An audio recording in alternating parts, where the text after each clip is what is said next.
In the distant hills of Greenwood, where dew awakens before men and twilight stretches out like tears from an exhausted day, lived Father Ambrose, a man whose entire life had been devoted to transforming the divine word into comfort for those seeking refuge in sacred texts. His voice, as deep as the roots of the ancient oaks surrounding the small stone chapel, was the balm that healed wounds invisible to mortal eyes, yet bleeding in the souls of the faithful who sought him. For more than 3 decades, Father Ambrose's sermons resonated along the slopes and valleys of that community, forgotten by modern progress, yet remembered by God in every bountiful harvest, and in every child born with the vigor to withstand the hardships of rural life. His hair, once as black as a moonless night, now bore silver marks of time, silent witnesses to countless confessions heard, abundant counsel given, and innumerable blessings bestowed. The chapel, built through the joint efforts of generations, was simple in construction, yet grand in meaning. The rough stone walls, joined by a mortar of faith more than of cement, supported a modest roof through which, on rainy days, a few droplets would seep, as if the very heavens wished to partake in earthly celebrations. The wooden pews, worn, smooth by constant use, still held the invisible traces of knees bowed in prayer and hands pressed together in supplication. In that setting, Father Ambrose's voice rose on Sundays, at religious festivals, and during moments of collective distress. It was a voice carrying the authority of one intimately familiar with sacred texts, and the humility of one who understood that before the divine mystery, we are all merely students. When speaking of love, his tone softened like a gentle spring breeze. When cautioning against straying from the righteous path, it resonated with the firmness of a rock. Above all, it conveyed certainty in a world awash with doubt. Mornings in Greenwood began with the crow of roosters, the distant lowing of cattle, and often with Father Ambrose's compassionate words during visits to the sick, the bereaved, or those in need of a hopeful word to face another day. His routine was marked by tireless devotion to the flock that God had entrusted to his care. He never complained about the fatigue he often felt, nor about the long walks under the relentless sun or persistent rain. To him, every drop of sweat shed in service was an offering. Every step taken toward a suffering soul was a step toward Christ himself. It was on one such journey that fate, or perhaps the divine plan, began to weave the threads of a transformation that would forever change not only Father Ambrose's life, but that of the entire Greenwood community. It was a day like any other, or so it seemed. The pastor had visited 3 families at the farthest edges of the parish. The last was that of John Baptist, a man who had recently lost his wife and whose children, lured by the promises of the big city, had departed, leaving him in a loneliness heavier than the years etched upon his back from decades of working the land. Bidding farewell to John Baptist after sharing stories of comfort and hope, Father Ambrose felt a strange tightness in his throat. At first, he attributed it to fatigue, the dust of the road, or perhaps the pent-up emotion of the visit. As he walked back to the chapel beneath a sky gradually tinged with the colors of dusk, the sensation grew. It was as if a knot had formed in his throat, preventing him from swallowing properly. He paid no heed to the discomfort, instead focusing on the preparations for the Mass the following day. That night, however, was plagued by disturbing dreams. In his modest bed in the little house attached to the chapel, Father Ambrose experienced scenes of almost palpable intensity. He saw himself surrounded by a fervent crowd longing for words, yet when he opened his mouth to speak, no sound emerged. He envisioned standing before the altar with the sacred book open in his hands, unable to proclaim the readings. He even saw himself kneeling beside a dying man, trying to offer final comforting words, only to be silenced by an unseen force. He awoke several times throughout the night, drenched in sweat, gripped by the terrifying feeling that something fundamental was being stripped away from him. Morning arrived with the golden light typical of that region, but for Father Ambrose, a shadow seemed to hang over everything. He rose with difficulty, feeling his body heavier than ever before. In the small washroom, he washed his face with cold water from a basin, and, staring into the simple mirror affixed to the wall, tried to murmur his customary morning prayer. Or rather, he tried to murmur. To his astonishment and despair, no word emerged, only a faint exhalation, a mute sigh of one struggling to cry out into a void. At first, he thought it was merely a temporary ailment, a looming cold perhaps, or the consequence of having talked excessively the previous day. He drank some water, took a deep breath, and tried again. Nothing. The silence issuing from his throat was absolute, as if his vocal cords had simply ceased to exist. Panic began to seize him. How could he fulfill his mission without the instrument God had bestowed upon him? How could he guide, counsel, preach, or console? How could he be a pastor without the voice to call his flock? That Sunday's first Mass became a moment of collective revelation. The congregation, accustomed to the melodious cadence of Father Ambrose's words, was taken aback by his silence. He appeared at the altar dressed in his liturgical vestments, yet his face bore a mingled expression of confusion and distress. He attempted to explain what was unfolding, but only clumsy gestures emerged from his trembling hands. It was Miguel, the longtime sacristan, who took the initiative to announce to the community, "Father Ambrose has lost his voice. We do not know why, nor for how long, but he is here, as always, to celebrate with us." The news spread like wildfire. By the end of that day, all of Greenwood knew that their pastor had fallen silent. Speculations soon abounded. Some claimed it was a divine punishment for a secret sin. Others blamed witchcraft by a hidden adversary. The more pragmatic speculated health issues, suggesting consultations with doctors in town. Father Ambrose listened to all these theories with a resigned acceptance. Deep down, he sensed that there was something deeper in this trial, something he was yet to fully comprehend. The following days were marked by a difficult adjustment. Father Ambrose continued his routines as best as he could.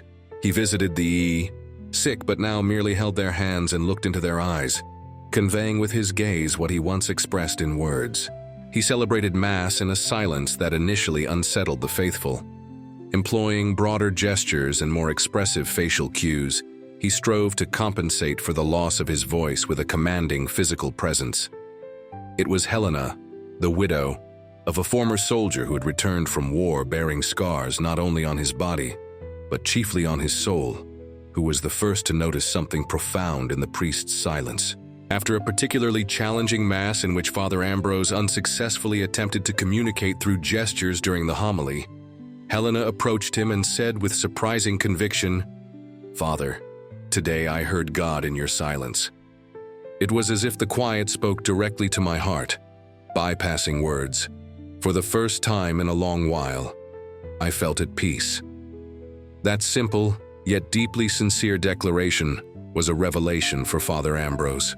Perhaps, he thought, God was not punishing him by taking away his voice.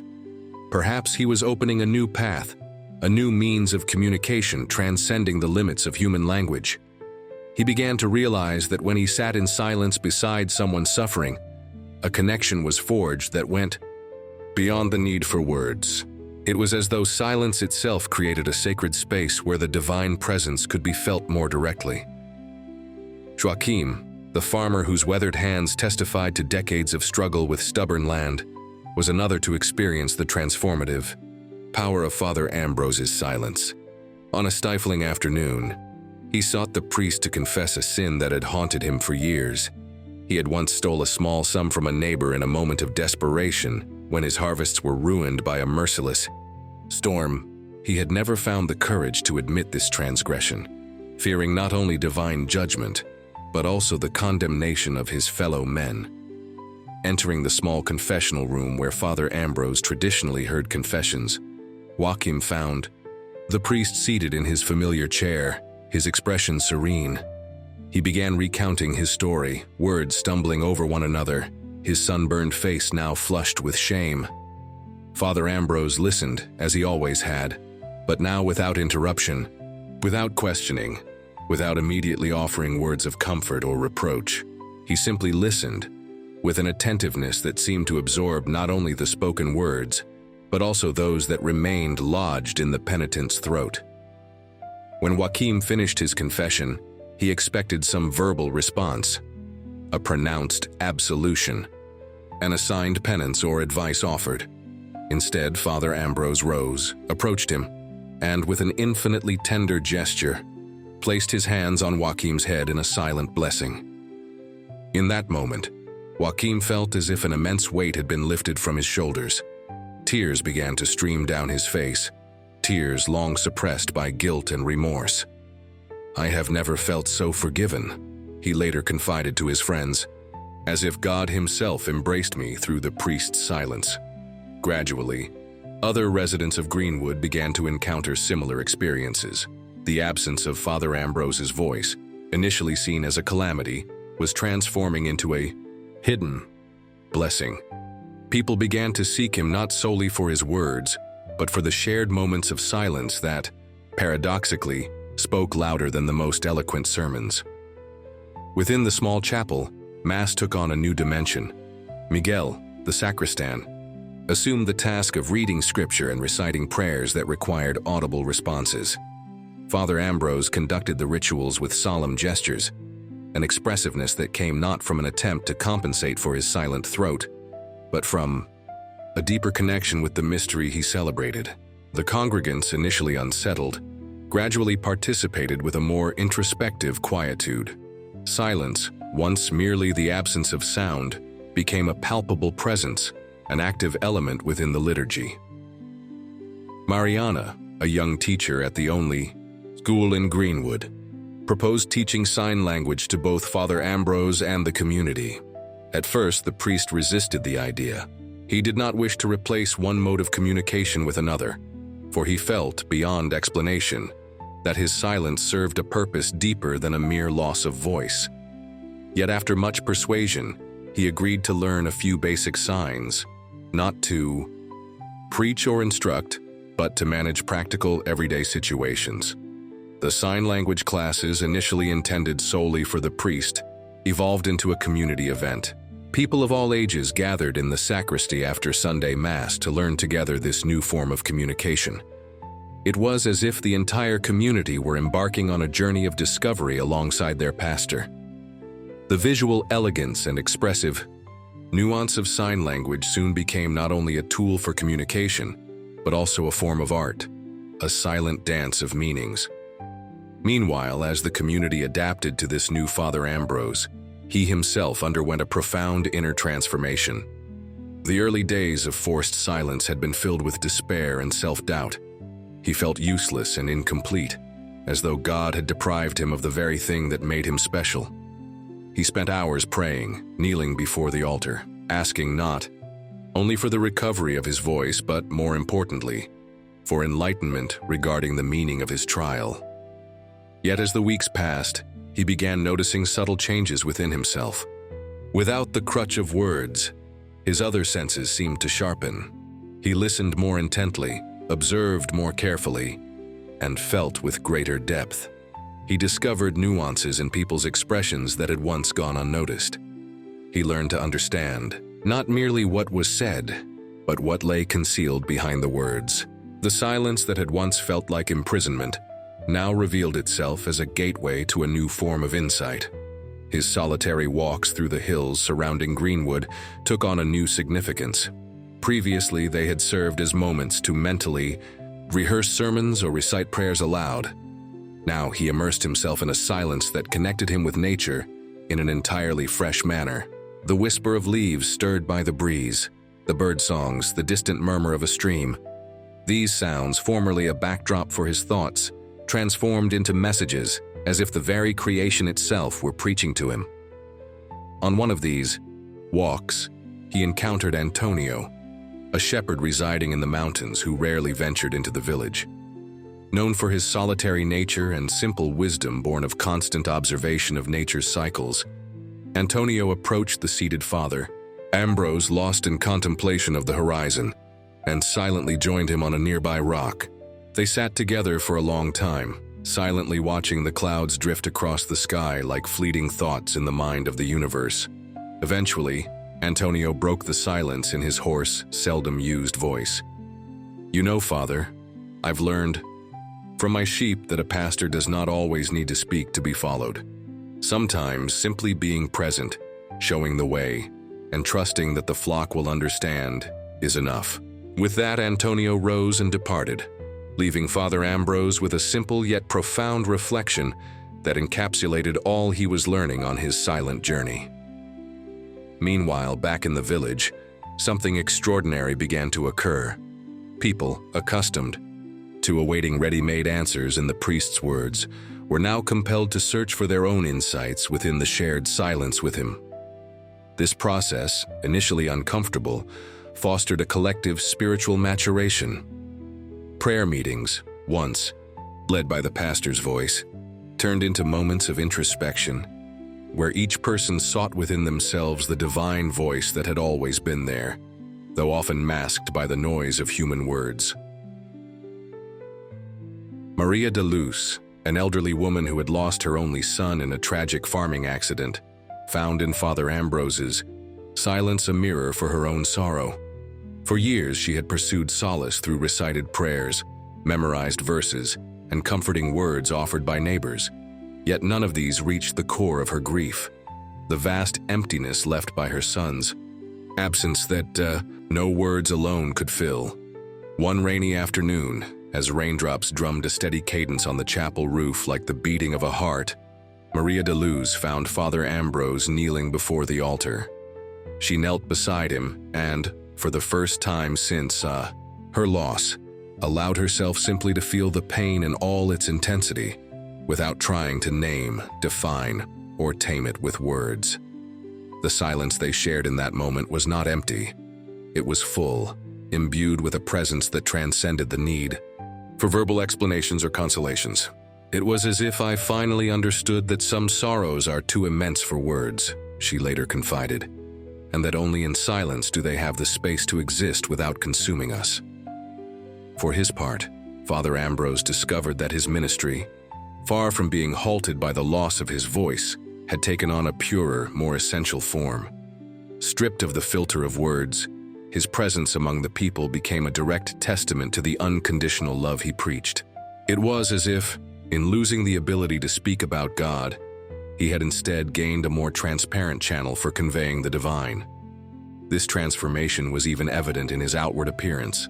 His face, once etched with worry as if burdened with always having the perfect answer, now radiated a serenity described by many as luminous. His gestures, once clumsy attempts to communicate what words could not, had acquired an almost choreographic grace. His once hurried gait, as if driven by fear of falling short in attending everyone's needs, had become measured and deliberate, a moving meditation.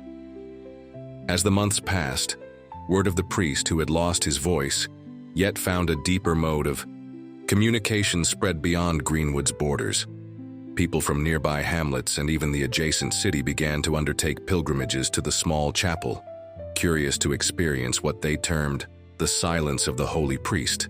Some came purely out of curiosity, others driven by specific troubles seeking answers, and still others by a spiritual thirst that words, however inspired, had failed to quench.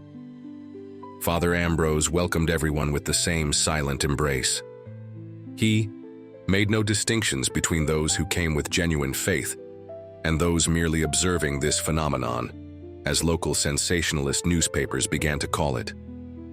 To each one he offered the same attentive presence, a gaze that seemed to peer beyond appearances, and that ever-present silence which had become his sermon.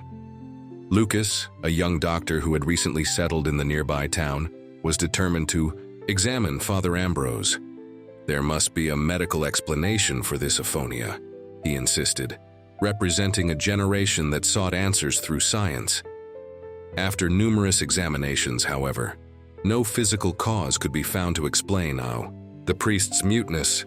"His vocal cords are perfectly healthy," he admitted, intrigued. "It's as if he could speak, but something unidentifiable prevents the sound from emerging." For Lucas, accustomed to a world of diagnoses and treatments, Father Ambrose's condition challenged his orderly, scientific view of reality. He began frequenting the chapel not as a doctor, but as a seeker of the mystery that eluded laboratory proof. Truths perhaps beyond quantification, yet no less transformative. Meanwhile, in the small sacristy of the chapel, a group of faithful, led by Miguel, organized themselves to preserve and share the sermons Father Ambrose had preached over the years. Many had been meticulously recorded by devoted parishioners or captured on special occasions. This material, once regarded solely as a historical record, now assumed an almost sacred significance. It were the priest's words, treasured as a legacy for future generations. Yet as they revisited these sermons, something curious emerged. Although the words were powerful and inspiring, they seemed in some way less impactful than the silent presence that Father Ambrose now offered. It was as if those words, however true and eloquent, remained merely an approximation, an imperfect attempt to express the inexpressible. Silence, on the other hand, did not strive to define or confine the mystery. It simply embraced it, allowing each person to experience it in their own way. One of the most significant moments of this new phase in Father Ambrose's life and in Greenwood occurred during the celebration of Easter. It was the first time the entire liturgical cycle was observed under the sign of silence.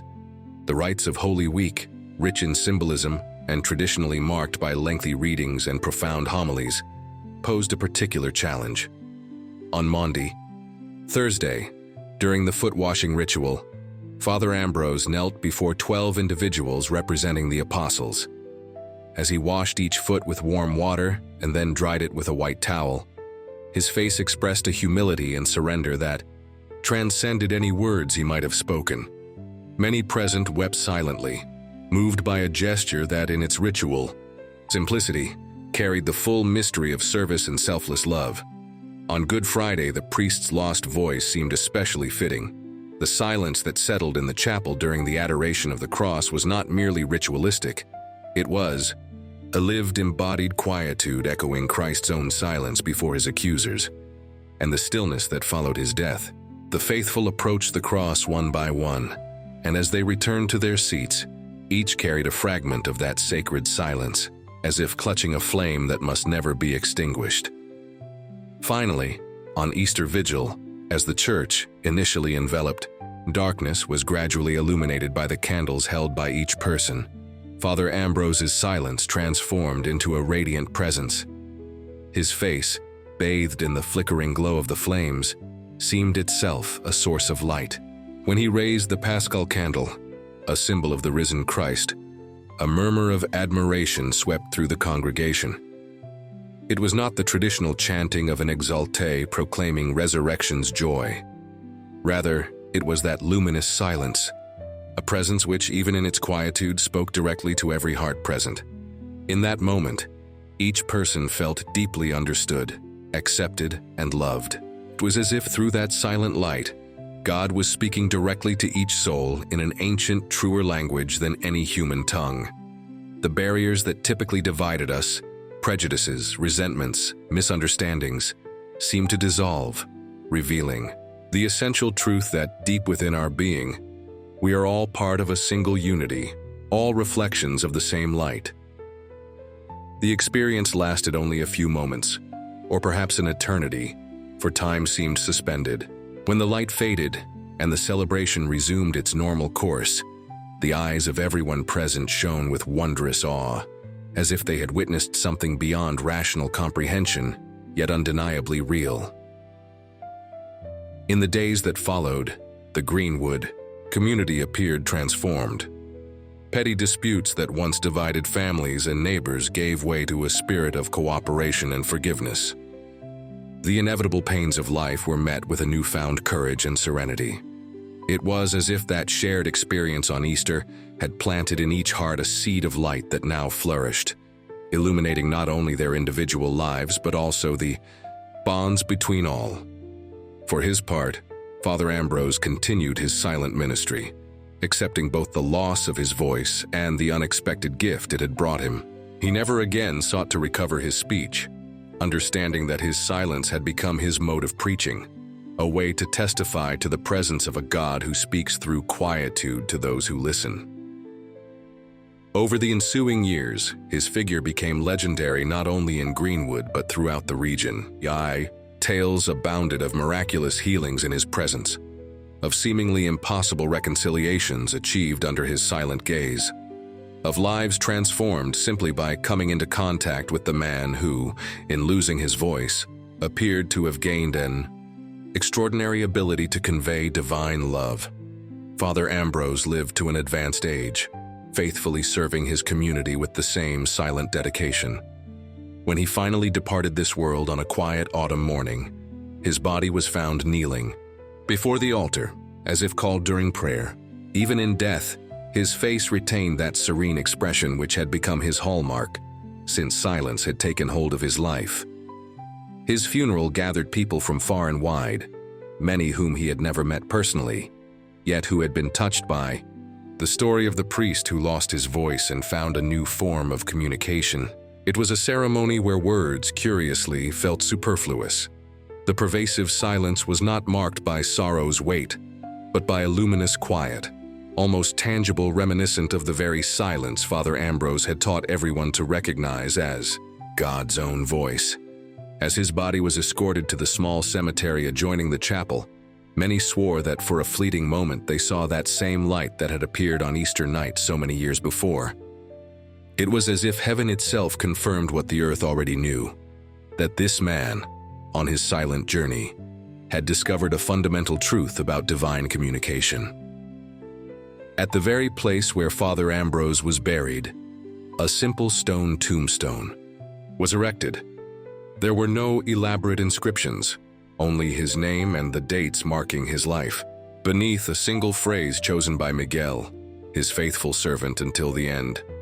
He taught us to listen to the silence of God. In time, the Chapel of Greenwood became a place of pilgrimage. People of varied beliefs and backgrounds journeyed to that remote haven, drawn by the story of the priest who, having lost his voice, discovered a deeper means of divine communication. Some came seeking miracles, others searching for answers to perennial questions, and still others simply enchanted by the mystery of a life transformed through loss. Yet everyone found that what awaited was an invitation to silence. Father Ambrose's presence had imbued that place with a special quality of quiet, not merely the absence of noise, but a positive presence that spoke directly to the heart of anyone willing to listen. Even after his passing, his silent ministry continued, teaching each visitor that when words cease, a more profound form of communication may emerge. The Greenwood community, in turn, continued to live by the silent teachings of their pastor. The practice of shared moments of contemplation, the respectful adoption of sign language, and the attentive acknowledgement of unspoken needs became integral to their way of life, a living testament to how apparent loss may transform into a far greater gain. Helena, the widow who was the first to grasp the power of his silence, undertook the task of recounting her story to visitors. With simple yet resolute words, she explained how that man, robbed of his ability to speak, had become a purveyor of the divine message. He showed us, she would say, that sometimes God speaks more clearly when we remain silent. Joaquim, the farmer who found forgiveness within that quiet, dedicated himself to teaching the younger generation the art of listening, not just with their ears, but with their entire being. Under his guidance, many learned to value silence, discovering in the quiet pauses between words a space where deep truths could be perceived. Lucas, the doctor who had failed to explain the loss of Father Ambrose's voice through science alone, turned his attention to studying the relationship between silence and healing. His observations that moments of absolute quiet could accelerate recovery led him to develop techniques blending modern medical practices with the ancient wisdom of contemplative silence. The tale of Father Ambrose and his transformation through silence gradually assumed the contours of a modern parable, a story told not only in Greenwood and its surroundings, but in distant places, adapted to varied cultural contexts while preserving its essence. that when we lose what we consider essential to our identity and mission, we may discover a deeper connection with the divine.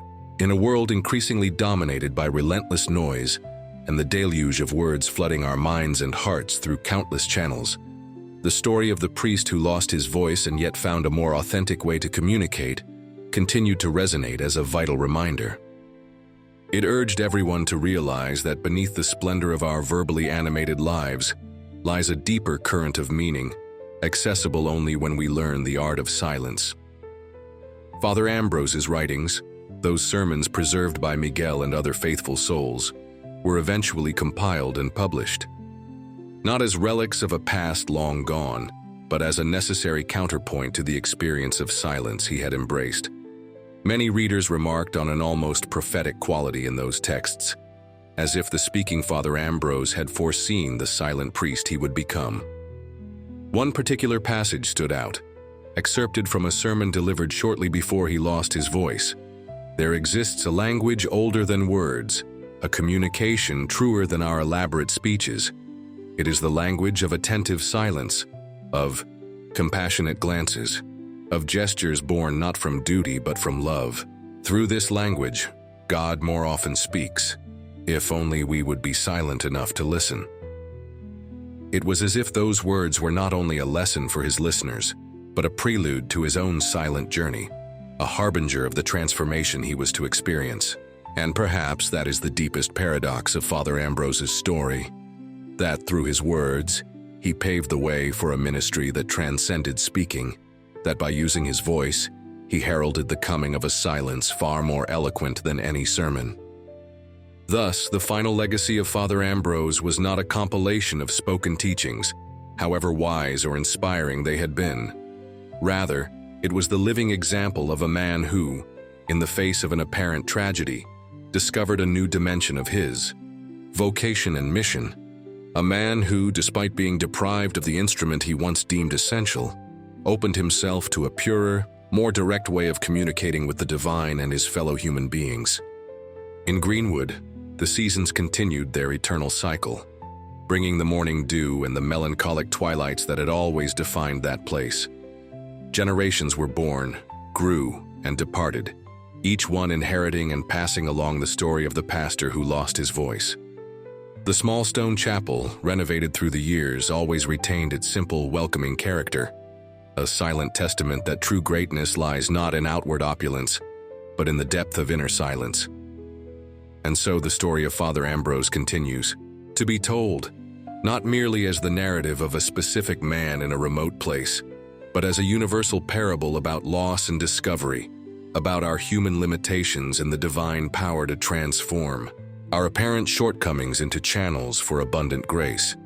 It invites us to consider that perhaps our greatest losses may be the gateways to our most profound encounters, that in the silence imposed by life's circumstances, we might finally hear the most authentic voice of God speaking within our hearts. For silence, as Father Ambrose discovered and taught, is not the absence of communication, but its purest form. It is not an emptiness to be filled with words, but a fullness to be experienced with one's entire being. And perhaps it is in that silence, freed from the limitations of human language, that we may finally hear the murmur of the infinite, the silent voice of God that has always been there, patiently waiting for us to become quiet enough to listen.